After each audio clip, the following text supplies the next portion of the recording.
Hey y'all, how are all my beautiful friends doing? I hope you all have had an amazing week and welcome back to Crime Time with Mal. If you are new and you have no idea who I am, hi, my name is Mallory and thank you so much for clicking on this video and welcome to Crime Time with Mal. If you like true crime and missing and unsolved cases, that is mainly what we do over here. So I would love to have you join this truly amazing group of people that I have over here. Some of the best people are on this channel right here. Also, if y'all have Instagram and you're not following me over there, I don't know what y'all are doing. Just go ahead and follow me. I don't post a lot, but I do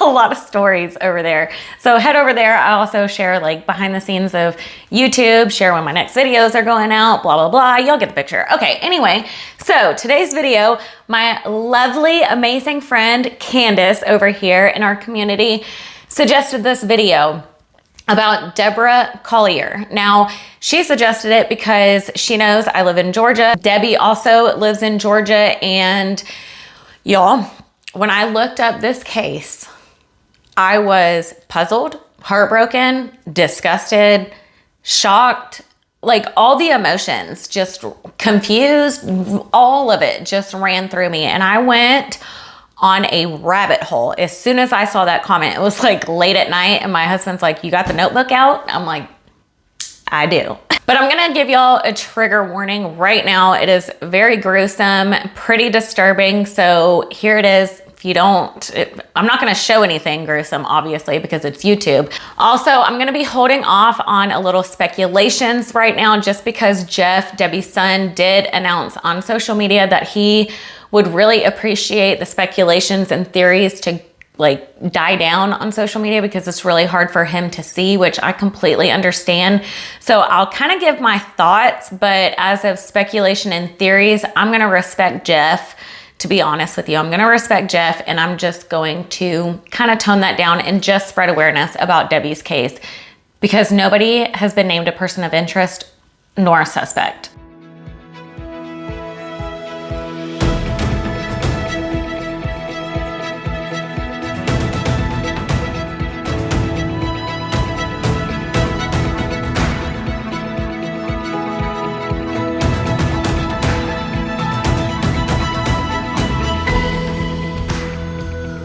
Debbie Collier was a real estate office manager. She was 59 years old, just turned 59 on September 2nd, and she was married to Steve, 67 years old, and they shared a home together in Athens, Georgia. Now here is where y'all, I hate it when this happens, but I've seen some articles say one thing and I've seen another article say another thing.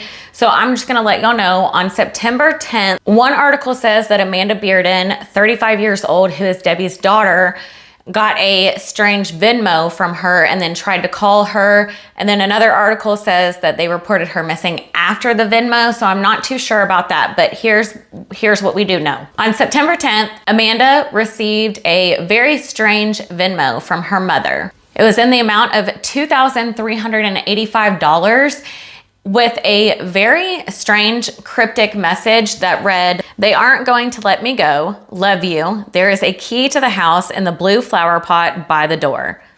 Strange. We'll touch base on that a little bit later on in the video. After Amanda received this Venmo, she tried to call her mom several times and she said it went straight to voicemail. So they ended up reporting her missing. They as in Steve and Amanda. So a neighbor came forward and ended up telling the police that on September 9th, the day before Debbie went missing, that night, there was a bunch of commotion at the house, screaming, arguing, and they would often hear that. They also said that there was a younger woman that would come there on the evenings and weekends and they would scream very loud and fight, which I'm wondering if that is Amanda or who that could possibly be. The only person that I would guess that would be Amanda, the daughter. But that neighbor's story actually contradicts Amanda's boyfriend, what he later says, and we discuss that later on in this video, so make sure you stay till that part. Now, Steve told the police that he last saw his wife at 9 p.m. the night before she disappeared, so September 9th. He did not see her leave the following morning, the day that she disappeared, because the two sleep in different bedrooms because Steve snores. but he said he did see her rental car in the driveway when he left for work. This vehicle that I'm going to be speaking about is actually Debbie's rental vehicle. Her vehicle that she owned was in the shop because she ended up getting into a wreck. Well, I'm going to talk about what this police report says, and I do think it's important to read this. I'll overlay it right here also so y'all can take a screenshot or whatever and read it along with me. I'll also leave a Facebook group down below. This is where I got this from. The next day after Debbie was reported missing on September 11th, 2022 at approximately 12:28, Sergeant Ethan Neal was notified by Habersham Dispatch that a caller from Sirius XM service had pinged a vehicle per the Athens County Sheriff's Department in reference to attempting to locate a missing person. They believe it stopped or pulled over in the area of Tallulah Falls off of Georgia 15 northbound in the area of Victoria Home Lane in Clarksville, Georgia, about 60 miles away from Athens. The vehicle was identified as a 2022 Chrysler Pacifica Black, and the missing person was identified as Deborah Todd Collier. Sergeant Neal requested a Tallulah Falls PD backup. They see her vehicle parked off the side of the highway in a pull-off area that leads to an old logging road. The vehicle was unlocked and no one was there. One of the officers walked in a short distance, didn't see anything, and then Sergeant Neal requested for a canine. While on scene waiting for the canine, Amanda's dog shows up in a hysterical state. She began screaming the vehicle belonged to her mother, and it states she was notified by Athens/Clark County PD provided her with the location of the Sirius XM ping. Police spoke briefly with Amanda, asking about her mom's mental health state and briefly about medical history. Amanda said her mom had no history of mental health issues and denied any unalive tendencies. She also said her mom had a bad back and wouldn't be able to walk far.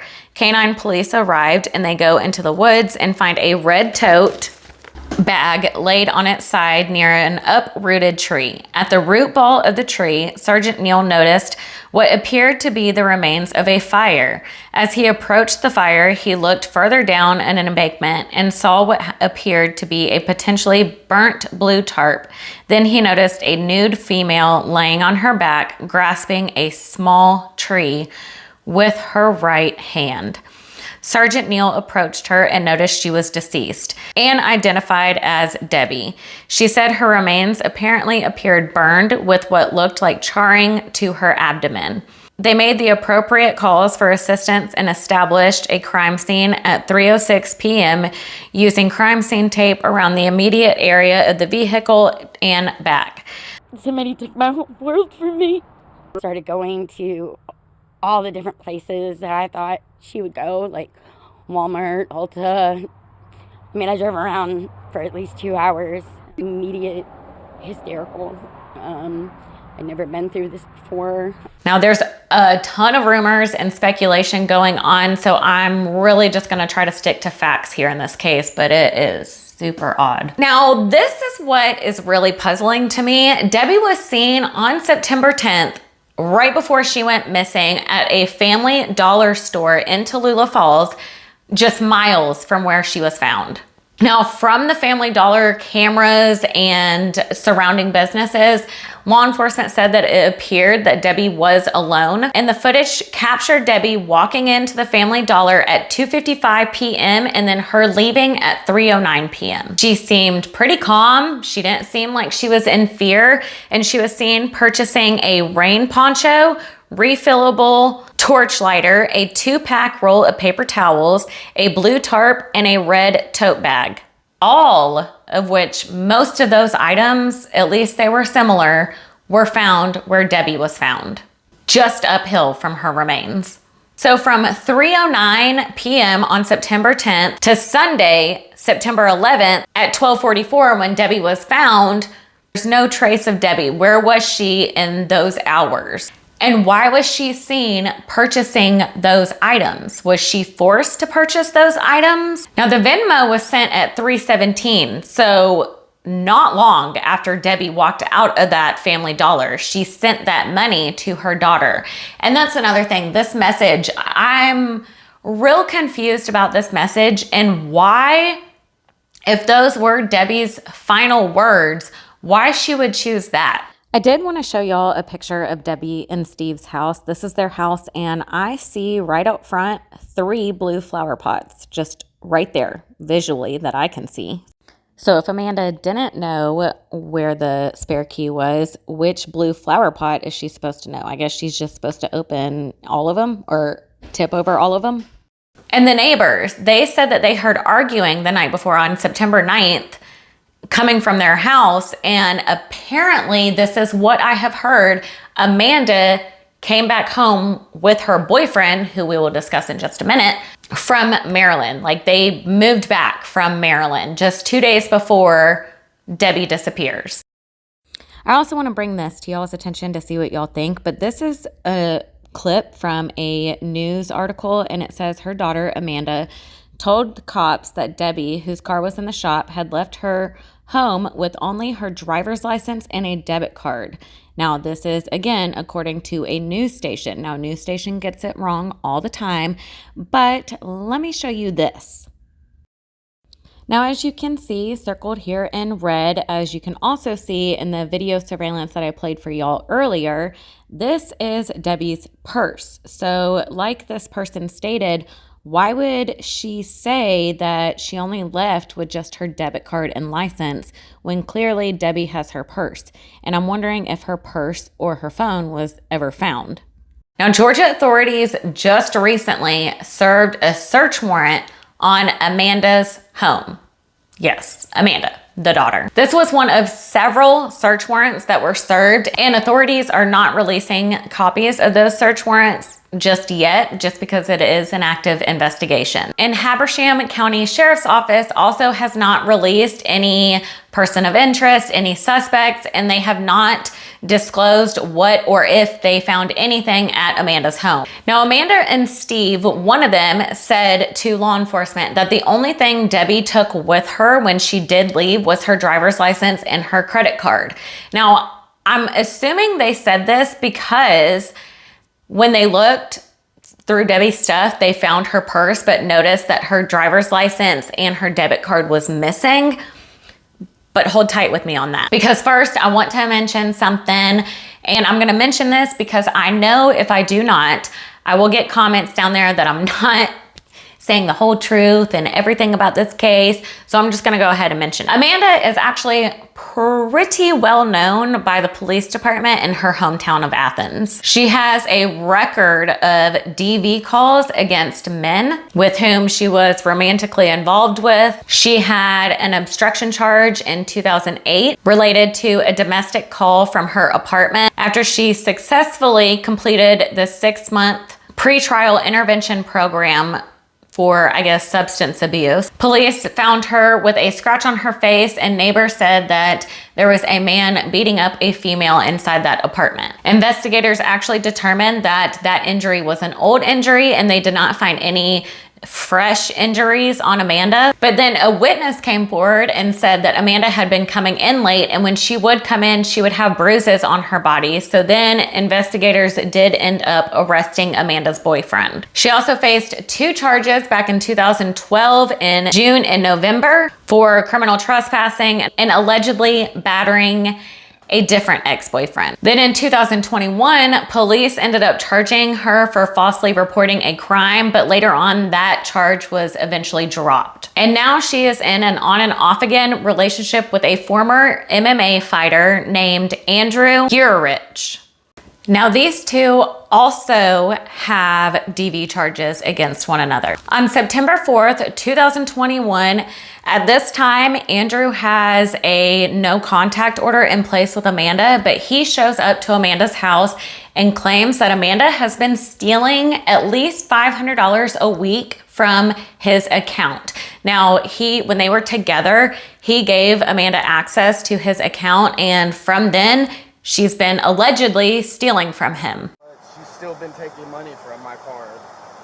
And that's the only reason we've had any contact, because every week she takes $500 or $600 from my check. And I just don't see how that's right. And she goes and does dope with my money. Like, Now I've made over $30,000-$40,000 this year, and I'm completely broke because she spends it all on drugs. And my issue, there's clothes in the house that is mine. Could you tell me what happened when you came over here this morning? I asked for my clothes, and she said I needed to leave. I just got here. I haven't done anything wrong. That window's been broke. Can I just leave if she's not going to give me my stuff? I really haven't. We're just trying to figure out what's going on because, beating on somebody's door this early, causing scene at Andrew was arrested that day for violating his no contact order with Amanda. He broke into tears and basically said that this was not fair, that he just wanted his money back. I want to talk about this post that Debbie posted on Facebook in 2020.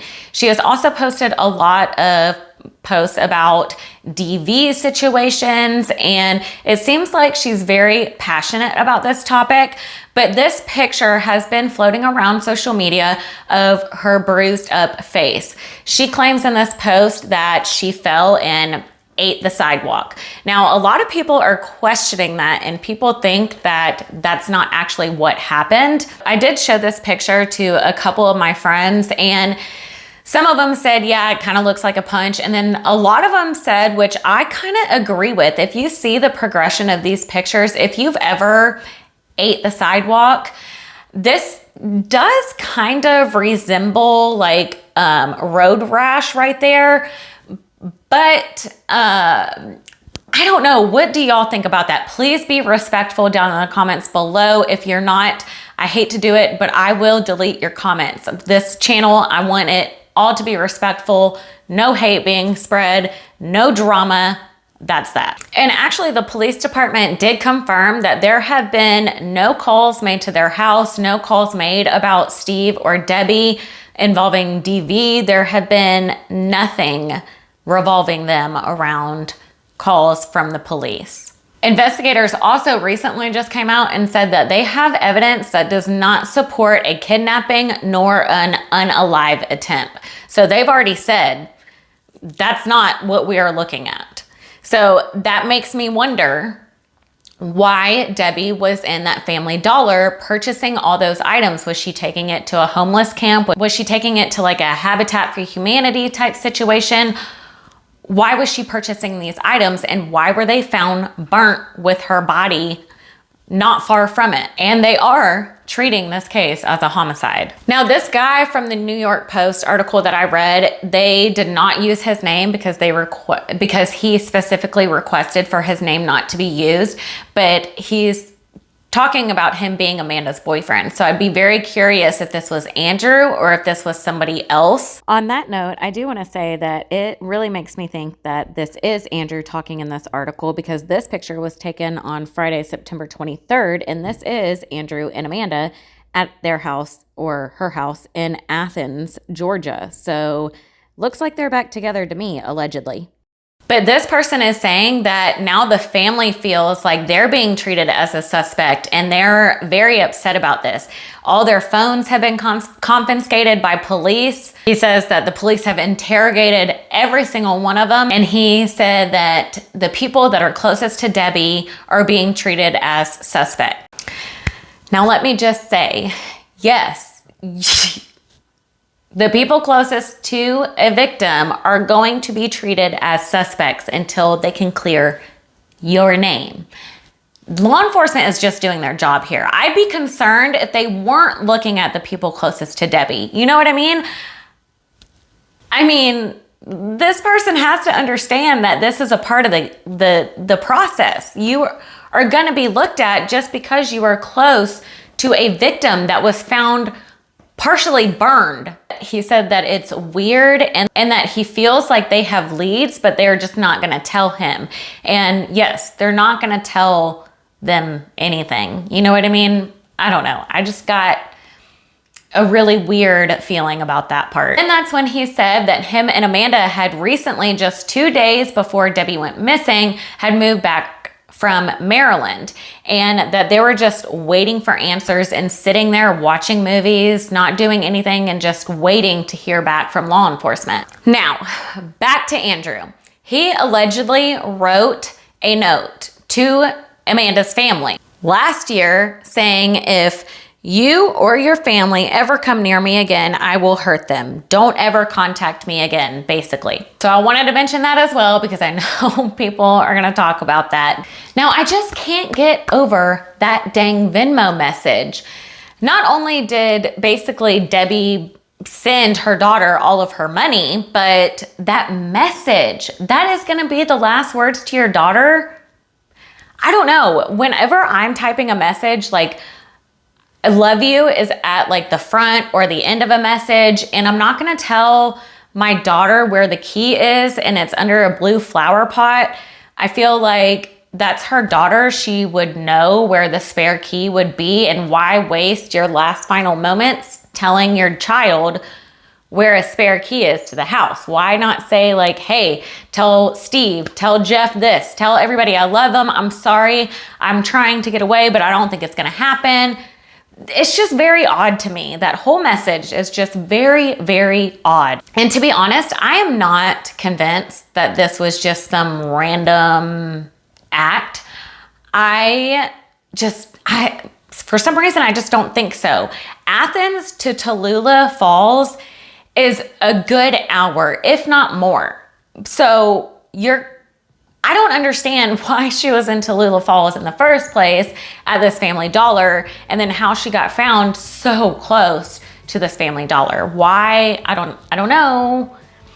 I just can't wrap my head around the distance of where it was and why she was there and why she was purchasing those items and why that Venmo was sent. None of it makes sense to me.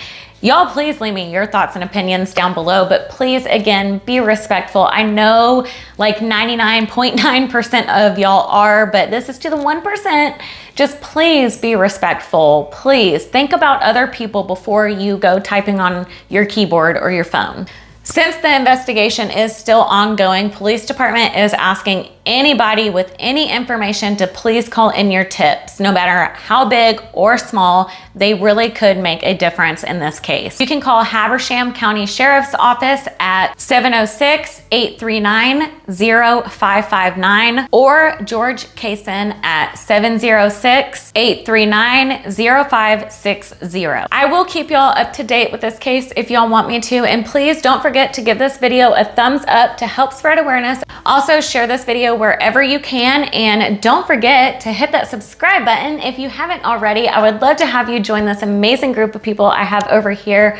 We have a lot of fun, even though we talk about some very deep and dark, heavy topics. We're doing great things over here, and y'all are getting the word out about these cases, and I cannot thank y'all enough, truly. Also, hit that bell notification so you don't miss whenever I go live or whenever I upload a video. And if you want to watch more videos that I have done, stay till the end. You will see an end screen with a playlist and another suggested video that you would more than likely enjoy, and I will see y'all in my next week's video. Happy fall, by the way. In Georgia, it still feels like summer, but that's fine. We're getting there. We are slowly but surely getting there. And I hope y'all have an amazing weekend. Stay safe, and please stay aware of your surroundings. I love y'all so much and appreciate each and every single one of you. Again, bye y'all.